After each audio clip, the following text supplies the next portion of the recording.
शांती. आज आहे 10/12/23ची अव्यक्त बापदादांची अव्यक्त मुरली. रिवाइज डेट आहे 23/2/97. मुरलीचे शीर्षक आहे साथीदाराला सोबत ठेवून साक्षी आणि खुशनुमा तख्तनशीन रहा. आज विश्व कल्याणकारी बाबा विश्वाच्या चारही बाजूंच्या मुलांना पाहून हर्षित होत आहेत. सर्व मुलांच्या स्नेह आणि सहयोगाच्या रेषा मुलांच्या चेहऱ्यावरून दिसून येत आहेत.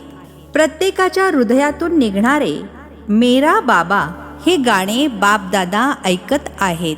बापदादा सुद्धा रेस्पॉन्डमध्ये म्हणतात, ओ मेरे अतिप्रिय अति स्नेही लाडले बच्चे. प्रत्येक मूल प्रिय देखील आहे आणि लाडके सुद्धा आहे. असे का बरे? कोटींमध्ये कोणी आणि कोणीमध्ये कोणी आहात तर लाडके झालात ना. तर बाप दादा सुद्धा लाडक्या मुलांना पाहून खुश होत आहेत. मुलांना देखील सदैव खुशीमध्ये डान्स करताना पाहतात आणि सदैव पाहू इच्छितात. खुशीमध्ये तर राहतात, परंतु बाबांना सदैव हवे आहे. सदा खुश राहता का खुशीमध्ये फरक पडतो? कधी खूप खुशी, कधी थोडी कमी आणि कधी खूप कमी. बाबांनी या अगोदर सुद्धा सांगितले आहे की वर्तमान समयी तुम्हा मुलांकडून विश्वाला या सेवेची आवश्यकता आहे, जी चेहऱ्याद्वारे, डोळ्यांद्वारे, 2 शब्दांद्वारे प्रत्येक आत्म्याचे दुःख दूर करून खुशी देईल. तुम्हाला पाहताच खुश व्हावेत म्हणून खुशनुमा चेहरा किंवा खुशनुमा मूर्त सदैव रहा. कारण मनाची खुशी चेहऱ्यावरून स्पष्ट दिसून येते. कितीही कोणी भरकटलेला, व्यथित, दुःखाच्या लाटेमध्ये आलेला असेल, खुशीमध्ये राहणे असंभव सुद्धा समजत असेल, परंतु तुमच्या समोर येताच तुमची मूर्ती, तुमची वृत्ती, तुमची दृष्टी याद्वारे आत्म्याचे परिवर्तन व्हावे. आज मनाच्या खुशीसाठी किती खर्च करतात, किती मनोरंजनाची नवनवीन साधने बनवतात. ती आहेत अल्पकाळाची साधने आणि तुमची आहे सदा काळाची खरी साधना. तर साधना त्या आत्म्यांचे परिवर्तन करू दे. हाय हाय करत यावेत आणि वाह घेऊन जावेत. वाह, कमाल आहे. परमात्मा आत्म्यांची तर ही सेवा करा. समयानुसार जितके अल्पकाळाच्या साधनांनी त्रस्त होत जातील, अशा वेळी तुमची खुशी त्यांच्यासाठी आधार बनेल. कारण तुम्ही आहातच भाग्यशाली. भाग्यशाली आहात की नाही? अर्धवट तर नाही ना? आहातच भाग्यशाली. तुमच्यासारखे भाग्यशाली साऱ्या कल्पामध्ये कोणीही आत्मे नाहीत. इतका नशा चेहऱ्याद्वारे आणि चलनद्वारे अनुभव करवा. असा अनुभव करवू शकता की करविता देखील. ब्राह्मण जीवनामध्ये जर खुशी नसेल तर ब्राह्मण बनून केले काय? ब्राह्मण जीवन अर्थात खुशीचे जीवन. कधी कधी बापदादा बघतात काही जणांचे चेहरे जे असतात ना, ते थोडेसे काय असतात, चांगल्या रीतीने जाणता. तेव्हाच तर हसत आहात. तर बाप दादांना असा चेहरा पाहून दया सुद्धा येते आणि थोडेसे आश्चर्य देखील वाटते. माझी मुले आणि उदास होऊ शकते का? नाही ना. उदास अर्थात मायाचे दास. परंतु तुम्ही तर मास्टर मायापती आहात. माया तुमच्या समोर काय आहे? मुंगी सुद्धा नाहीये. मेलेली मुंगी. दुरून वाटते जिवंत आहे, परंतु असते मेलेली. फक्त दुरून पारखण्याची शक्ती पाहिजे. जसे बाबांचे ज्ञान विस्तृतपणे जाणताना, तसे मायेच्या सुद्धा बहुरूपी रूपांची ओळख, ज्ञान चांगल्या रीतीने धारण करा. ती फक्त घाबरवते. जशी छोटी मुले असतात ना, तर त्यांना आई वडील निर्भय बनविण्यासाठी घाबरवतात. काही करणार नाहीत, जाणून बुजून घाबरवण्यासाठी करतात. तशीच माया देखील आपले बनविण्यासाठी बहुरूप धारण करते. जेव्हा बहुरूप धारण करते, तेव्हा तुम्ही सुद्धा बहुरूपी बनून तिला पारखू शकत नाही ना. तेव्हा कोणता खेळ करता? युद्ध करायला सुरू करता. बाप रे, माया आली आणि युद्ध केल्याने बुद्धी, मन थकून जाते. मग थकून काय म्हणतात? माया मोठी प्रबळ आहे. माया खूप चाणाक्ष आहे असे काहीही नाहीये. तुमची कमजोरीच मायेची भिन्न भिन्न रूपे बनतात. तर बाप दादा सदैव प्रत्येक मुलाला भाग्यशाली असल्याच्या नशेमध्ये, खुशनुमा चेहऱ्यामध्ये आणि खुशीच्या खुराकाने तंदुरुस्त आणि सदैव खुशीच्या खजिन्यांनी संपन्न पाहू इच्छितात. जीवनामध्ये काय हवे? खुराक आणि खजिना.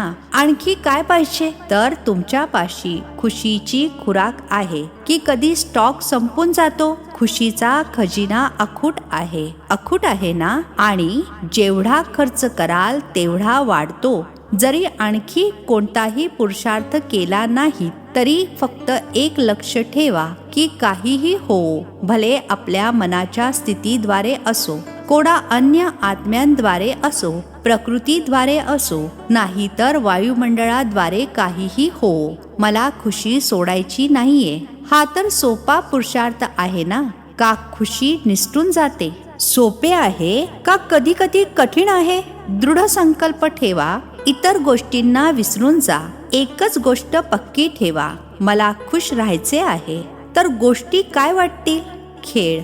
आणि आपल्या खेळ पाहण्याच्या साक्षीपणाच्या सीटवर सदैव स्थित राहा. भले कोणी अपमान करणारा असेल, तुम्हाला त्रास देऊन तुमच्या साक्षीपणाच्या स्थितीमधून खाली उतरविणारा असेल, परंतु तुम्ही साक्षीपणाच्या सीटवरून खाली येऊ नका. खाली येता तेव्हा खुशी कमी होते.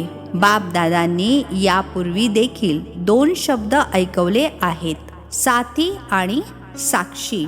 जेव्हा बापदादा सोबत आहेत तर साक्षीपणाची सीट सदैव मजबूत राहते. सर्वजण म्हणतात बापदादा सोबत आहेत, बापदादा सोबत आहेत, परंतु मायेचा प्रभाव सुद्धा पडत राहतो आणि म्हणत देखील राहता बापदादा सोबत आहेत, बापदादा सोबत आहेत, सोबत आहेत, परंतु अशा वेळी सोबतीचा वापर करत नाही, बाजूला करता. जसे कोणी सोबत असतो ना आणि एखादे खूप काम पडते किंवा अशी कोणती गोष्ट होते, तेव्हा सोबत्याकडे लक्ष पण जात नाही, आपल्याच गोष्टींमध्ये मग्न होतो. अगदी तसेच बाबा सोबत आहेत हे मानता सुद्धा, अनुभव सुद्धा करता.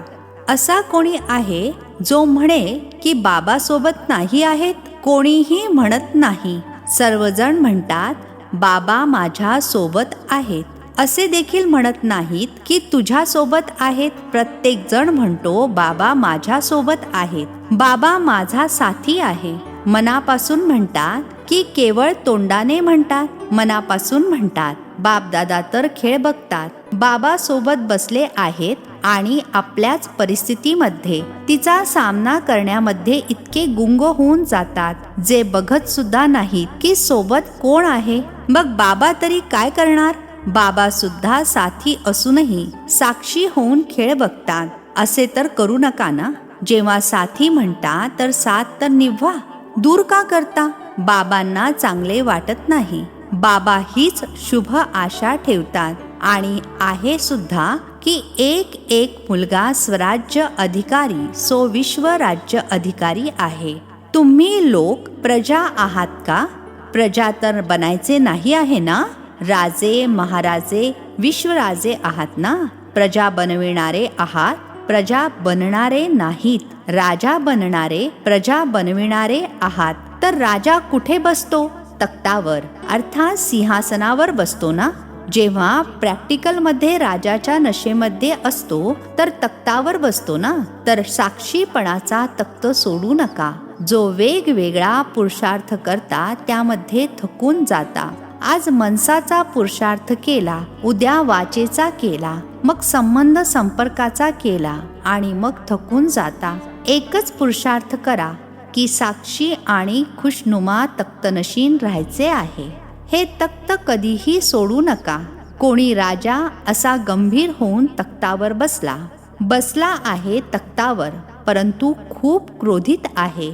अधिकृत असेल तर चांगला वाटेल का? म्हणतील हा तर राजा नाहीये. तर तुम्ही सदा तख्तनशीन आहात ना. ते राजे तर कधी तख्तावर बसतील, कधी बसणारही नाहीत. परंतु साक्षीपणाचा तख्त असा आहे ज्यामध्ये प्रत्येक कर्म करत असताना सुद्धा तक्त नशीन, उतरावे लागत नाही. झोपता सुद्धा तक्त नशीन, उठता चालता संबंध संपर्कामध्ये येत असताना तक्त नशीन. तक्तावर बसता येते की बसता येत नाही? घसरता का? साक्षीपणा असणारी तक्त नशीन आत्मा कधीही कोणत्याही समस्येमध्ये हैराण होऊ शकत नाही. समस्या तुमच्या तक्ताच्या खाली राहील आणि तुम्ही वरती तक्तनशीन असाल. समस्या तुमच्या समोर डोके वर करू शकणार नाही, खाली दबून राहील, तुम्हाला त्रास देणार नाही. आणि बघा, कोणालाही दाबून टाका तर आतल्या आत संपून जाईल ना. तर बाप दादांना अशा वेळी आश्चर्य वाटते. तुम्ही आश्चर्य करू नका. स्वतःवर भले करा, दुसऱ्यावर करू नका. तर आश्चर्य वाटते की ही माझी मुले काय करत आहेत, तक्तावरून खाली उतरत आहेत. जर तक्तनशीन राहण्याचे संस्कार आतापासूनच धारण कराल तेव्हाच विश्वाच्या तक्तावर सुद्धा बसाल. इथे सदैव तक्तनशीन होऊन राहणार नसाल तर तिथे देखील सदैव अर्थात जितका पूर्ण वेळ आहे तितका वेळ बसू शकणार नाही. सारे संस्कार आताच भरायचे आहेत, मग तेच भरलेले संस्कार सतयुगामध्ये कार्य करतील. रॉयल्टीचे संस्कार आतापासूनच भरायचे आहेत. असा विचार करू नका की अजून थोडा वेळ तर बाकी आहे, इतक्यात विनाश तर होणार नाही, असा विचार करू नका. विनाश होणार आहे अचानक. विचारून येणार नाही की हां तयार आहात. सर्व अचानक होणार आहे. तुम्ही लोक सुद्धा ब्राह्मण कसे बनलात? अचानकच संदेश मिळाला, प्रदर्शनी पाहिली, संपर्क संबंध झाला आणि बदलून गेलात. विचार केला होता का की या तारखेला ब्राह्मण बनणार? अचानक झाले ना. तर परिवर्तन सुद्धा अचानक होणार आहे. तुम्हाला अगोदर माया आणखीनच गाफील बनवेल. विचार कराल, आम्ही तर 2000ला होईल असा विचार केला होता, ते सुद्धा पूर्ण झाले. मग आता थोडा आराम करूया. अगोदर माया आपली जादू पसरवेल, गाफील बनवेल. कोणत्याही गोष्टीमध्ये, भले सेवेमध्ये, योगमध्ये, धारणेमध्ये, नाही तर संबंध संपर्कामध्ये. हे तर चालतेच, असे तर होतेच. अशा प्रकारे माया पहिल्यांदा निष्काळजी बनविण्याचा प्रयत्न करेल आणि मग अचानक विनाश होईल. नंतर म्हणू नका की बापदादांनी सांगितलेच नाही. असे सुद्धा होणार होते का? म्हणून अगोदरच सांगून ठेवत आहेत, कधीही कोणत्याही गोष्टीमध्ये निष्काळजी बनू नका. चारही सब्जेक्टमध्ये अलर्ट. आत्ता देखील काहीही झाले तरी अलर्ट. त्यावेळी म्हणू नका बापदादा आता या, आता सोबत निभवा, आता थोडी शक्ती द्या. त्यावेळी देणार नाहीत. आता जितकी शक्ती पाहिजे, जशी पाहिजे तितकी जमा करा. सर्वांना पूर्ण मोकळीक आहे, खुले भंडार आहे. जेवढी शक्ती पाहिजे आहे, जी शक्ती पाहिजे आहे तेवढी घ्या. पेपरच्या वेळी टीचर किंवा प्रिन्सिपल मदत करत नाहीत. डबल विदेशी मुलांना पाहून बाबांना देखील डबल खुशी होते. का होते? कारण डबल विदेशींना स्वतःला परिवर्तन करण्यासाठी डबल मेहनत करावी लागली. त्यामुळे बापदादा जेव्हा डबल विदेशींना पाहतात तेव्हा डबल खुशी होते. वाह मेरे डबल विदेशी बच्चे वाह. डबल विदेशी हात वर करा. विश्वातील अनेक देशांमधून जवळजवळ 1000 भाऊ बहिणी सभेमध्ये उपस्थित आहेत. वा, खूपच छान. डबल टाळ्या वाजवा. बापदादा विदेशातील सेवेचे समाचार ऐकत असतात, पाहत देखील असतात. रिझल्टमध्ये सेवेचा उमंग उत्साह खूप चांगला आहे. फक्त कधीकधी स्वतःवर सेवेचे थोडेसे ओझे घेतात. ओझे घेऊ नका. ओझे बाबांना द्या. बाबांसाठी ते ओझे काहीच नाही. परंतु तुम्ही सेवेचे ओझे घेता तर थकून जाता. सेवा खूप छान करता. सेवेच्या वेळी थकत नाही. त्यावेळी खूप छान चेहऱ्यांचा फोटो काढण्यासारखा असतो.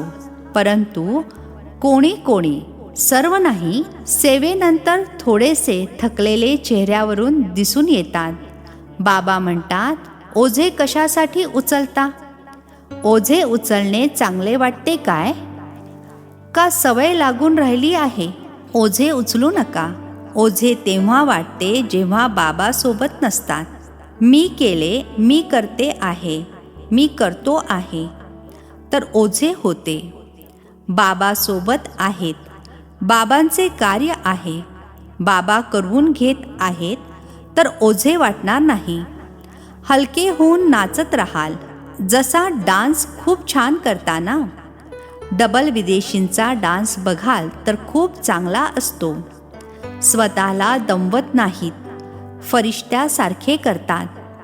इंडियन जो डान्स करतात त्यामध्ये पायांना थकवतील, हातांना सुद्धा थकवतील.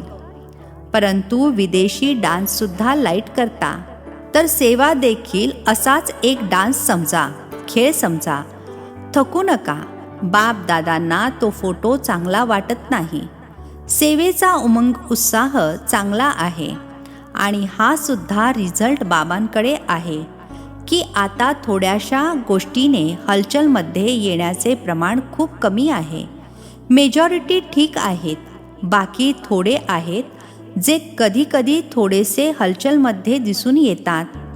परंतु सुरुवातीचा रिझल्ट आणि आताचा रिझल्ट यामध्ये खूप फरक आहे असे दिसून येते आहे ना.